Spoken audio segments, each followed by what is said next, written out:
Oremos Digital. Permite que la palabra de Dios sea el alimento de tu vida. Domingo 28 de octubre, 30º del tiempo ordinario, segunda semana del Salterio. En el nombre del Padre, y del Hijo, y del Espíritu Santo. Amén. Lectura del libro de Jeremías, capítulo 31, versículos del 7 al 9. Esto dice el Señor: griten de alegría por Jacob, regocíjese por la flor de los pueblos.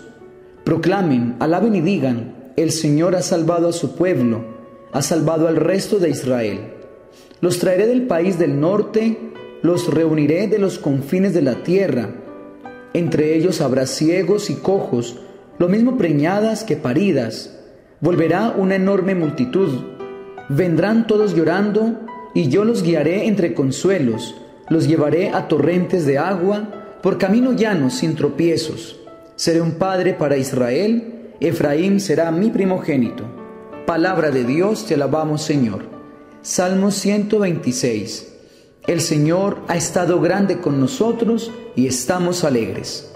Cuando el Señor hizo volver a los cautivos de Sión, nos parecía soñar. La boca se nos llenaba de risas, la lengua de cantares. Hasta los gentiles decían: el Señor ha estado grande con ellos, el Señor ha estado grande con nosotros y estamos alegres. Recoge, Señor, a nuestros cautivos como los torrentes del Negev. Los que sembraban con lágrimas cosechan entre cantares. Al ir iban llorando, llevándose la semilla.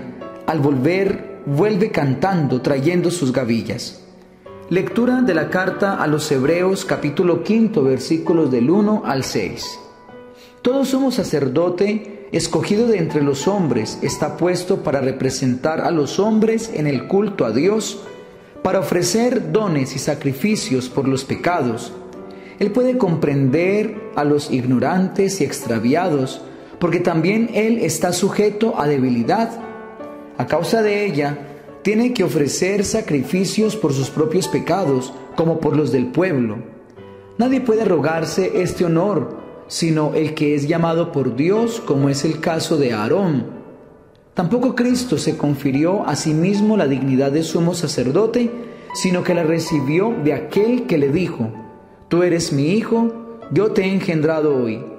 O como dice en otro pasaje: tú eres sacerdote para siempre, según el rito de Melquisedec. Palabra de Dios, te alabamos, Señor. Lectura del Santo Evangelio según San Marcos, capítulo 10, versículos del 46 al 52. En aquel tiempo, al salir Jesús de Jericó con sus discípulos y bastante gente, un mendigo ciego, Bartimeo, el hijo de Timeo, estaba sentado al borde del camino pidiendo limosna. Al oír que era Jesús Nazareno, empezó a gritar: Hijo de David, Jesús, ten compasión de mí. Muchos lo increpaban para que se callara, pero él gritaba más: Hijo de David, ten compasión de mí. Jesús se detuvo y dijo: llámenlo. Llamaron al ciego diciéndole: ánimo, levántate, que te llama. Soltó el manto, dio un salto y se acercó a Jesús. Jesús le dijo: ¿qué quieres que te haga? Raboní, que recobre la vista. Jesús le dijo: anda, tu fe te ha salvado. Y al momento recobró la vista y lo seguía por el camino. Palabra del Señor. Gloria a ti, Señor Jesús. Hola, ¿qué tal, mis queridos amigos y hermanos en el Señor? Un feliz domingo para todos ustedes. Hoy tenemos una palabra maravillosa, ya en este 30º domingo del tiempo ordinario, ya a un mes de terminar este ciclo litúrgico para empezar el tiempo del Adviento. Y se nos presenta un evangelio maravilloso, el evangelio de este ciego Bartimeo. Comencemos diciendo que todos tenemos algo de Bartimeo. Bartimeo era ciego, y como Bartimeo, muchos de nosotros tenemos muchas cegueras. Esa ceguera espiritual, que es ese vacío de Dios, o una ceguera afectiva, que es esa dependencia enfermiza de otra persona o de algo. También tenemos cegueras sapienciales, mucho conocimiento, pero poca sabiduría para vivir y obrar bien. También tenemos la ceguera moral, que que es esa incapacidad de distinguir lo bueno, lo malo, lo que conviene o lo que no conviene a la vida.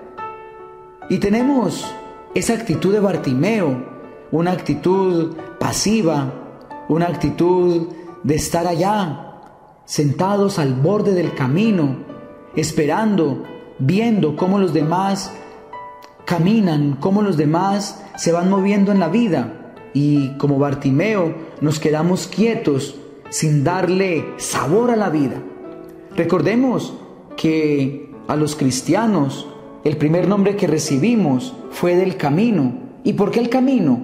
Porque el camino es un lugar de tránsito y nosotros los cristianos siempre debemos ir en camino. Debemos caminar hacia la conversión, debemos caminar para que la fe se fortalezca, debemos caminar porque esta no es la meta, porque la meta no está en la tierra, porque la meta está en el cielo. Bueno, continuemos. También escuchamos en el Evangelio que este hombre no solamente estaba quieto, sino que vivía de limosna.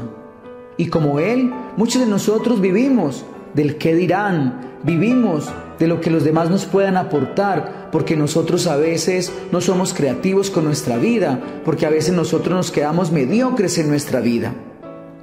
Dice el Evangelio que cuando él escucha a Jesús, él comienza a gritar. Él comienza a suplicar por Jesús. Entonces, aquí vemos algo bueno de Bartimeo, y es que él siente esa presencia de Dios.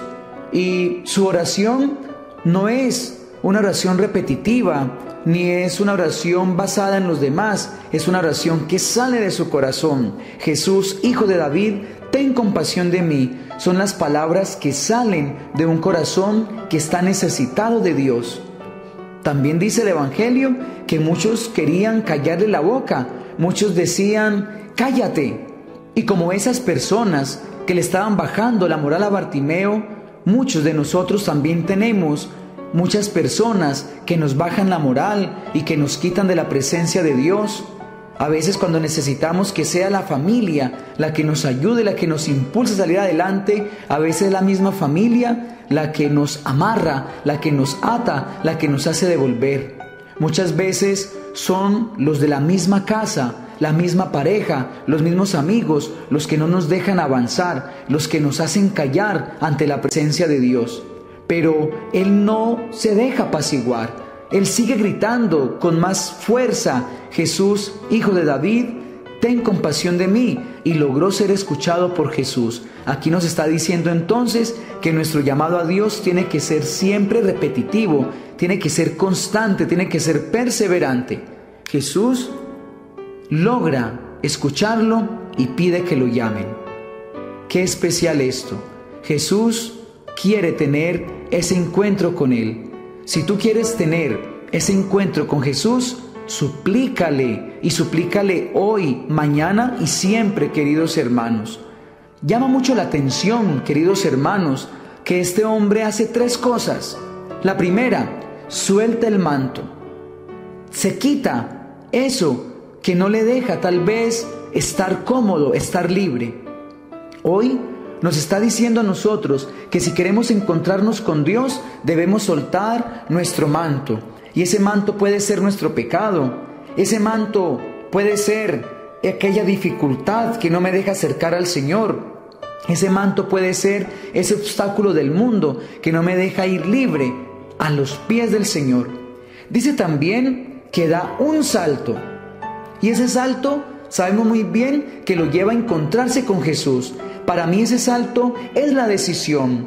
Ese hombre por fin decide seguir al Señor. El Señor no nos quiere tibios. El Señor nos quiere o fríos o calientes, pero no nos quiere tibios. Si tú quieres que el Señor esté en tu vida, salta, decide seguirlo para que así puedas encontrarte con Él. Y por último dice, se acercó a Jesús. Cuando uno es capaz de soltar aquello que le hace daño, cuando uno decide entregarse al Señor, uno va a recibir esa alegría de tener a Jesús en su corazón. Después entonces viene esa pregunta del Señor: ¿qué quieres que haga de ti? ¿Qué necesitas? Y el ciego se cansó de pedir limosna. El ciego se cansó de vivir pasivamente. El ciego le pide algo más especial. Reconoce que Él es el Maestro y le dice: Maestro, que recobre la vista. Hoy, queridos hermanos, como aquel hombre, pidámosle al Señor que podamos ver. Pidámosle al Señor que nos libre, que nos sane de esas cegueras que nos hacen tanto daño, esas cegueras que no nos permite verlo a Él como Dios, esa ceguera que nos ha quitado el amor verdadero para ir detrás de afectos dañinos, esas cegueras que no nos permiten vivir tranquilamente, que no nos permiten conocer la verdadera vida, esas cegueras que no nos dejan vivir según la voluntad de Dios. El Señor al final le dice: anda, tu fe te ha salvado. Unas palabras maravillosas, podemos convertirlas en dichoso el que cree. Recordemos, queridos hermanos, que en la Sagrada Escritura todo el que cree le va bien. Todo el que confía en el Señor encuentra en el Señor la alegría y la bendición. Queridos hermanos, hoy vamos a hacer todo lo posible para pedirle al Señor que nos sane de esa ceguera espiritual, para poder alcanzar así la visión de Dios, para que podamos así ver clarito y así encontremos más fácil el camino que nos va a llevar a Él. Dios los bendiga en el nombre del Padre, y del Hijo, y del Espíritu Santo. Amén. Nos vemos en la Santa Misa.